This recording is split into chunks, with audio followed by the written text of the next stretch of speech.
Everybody, it's Mr. Marshall here at Stony Lane, and I have a very different kind of video for you today because we're going to be talking about Writer's Workshop. And if you're watching this video, that means that you and your friends are probably doing something called literary essay, where you're writing all the different things that you're thinking about, books and other things that maybe you've read. Okay, and today we're going to talk to a writer from fourth grade here at Stony Lane, and her name is Sareen, and she has a really beautiful writer's notebook. And I wanted to ask if maybe Sareen could use her notebook to teach us some cool things that we can do when we're first starting to write a literary essay. Okay, when we're working in our notebooks. So here's Sareen. Say hi. Hi. So Sareen is in Mrs. Warner's class here at Stony Lane. And so let's talk about your notebook. So when you first started studying literary essay, can you tell us what you did? Your teacher had you look at some essays that other people wrote before, right? Yeah. And what were some things that you noticed about those essays? Can you tell us a little bit about that? You don't have to read everything, just like those couple things that maybe are really important for people to know. Okay. Use a So, big voice, okay? okay. I noticed that you have to use evidence. You can use evidence from a page of a book.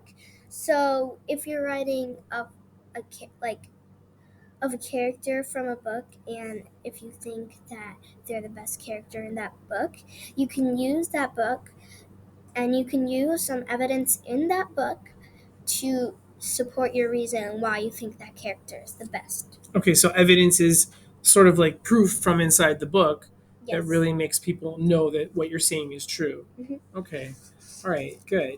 So then later on in your book, in your notebook here, you have some other things. Let's take a look. You have this beautiful table here. Let's hold this up so people see what it is.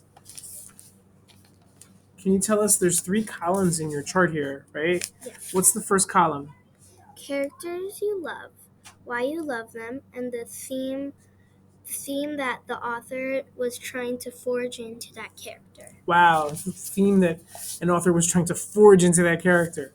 Okay, so characters we love, why we love them, and then the theme that like you said, the author was trying to forge into the book with that character. So can you tell us about like maybe one or two of your favorite characters that you were thinking about on this chart?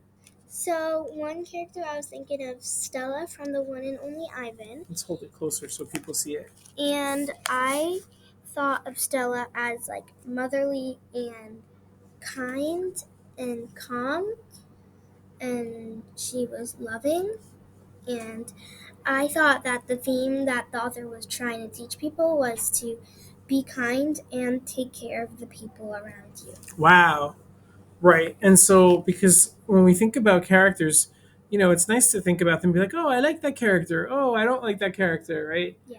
But, but characters are really there for an author to help us learn a lesson about life. Right. And that's called theme. Right. What's another one? Was there another one that you wanted to talk about? I think you said you wanted to talk about Lucy. Yeah. Lucy from The Lion, the Witch, and the Wardrobe. She was very curious when she walked into Narnia, and she was very kind when she met Mr. Tumnus. Hmm. She was also, I feel like she was a little, I feel like she was more careful than her sibling Edmund, Hmm. because when Edmund came into Narnia, he met the witch and just started talking to her and started trusting her, even when he didn't even meet the witch before, and he doesn't even know who she is. So it sounds like Lucy and Edmund are kind of both there so that you could see because of Edmund how Lucy wasn't like that, and maybe that makes the theme easier to understand, right? So, what was the theme that you were thinking of with Lucy? Can you tell us about that? I thought the theme of Lucy was to be careful and think about things before you do them, because Edmund, he didn't do that at all. He just, when the witch offered him the Turkish delight, he just went to go eat it. He didn't even care. Hmm. Okay, so now looking at this chart that you've written about lots of characters with, like if you start thinking about the theme, then that makes it easier for you to get ideas of things that you can write about more in your notebook, and then eventually as a draft for your essay, right? Yeah. So if we turn the page here, it looks like you've begun to do some important writing here. So what is this page about? What is it like? This page is about characters that take care of their friends are the best. Because on my table, I noticed that a lot of characters that I wrote about, they like to take care of their friends, and they're more of that like calm, sweet, and helping side. Mhm. And I noticed that I, there's a lot of evidence to support that. Okay. And it seems like even just talking to you, Yeah. like even while you're talking, you're putting in evidence. You're Yeah. talking about the things in the book that make you know that something's true. You're not just like saying, well, this is what I feel. You're really saying, this is what I know because this is what's going on inside the book, right? Even when you're talking, you're doing that. That's a great thing to remember. That's important to do. Okay.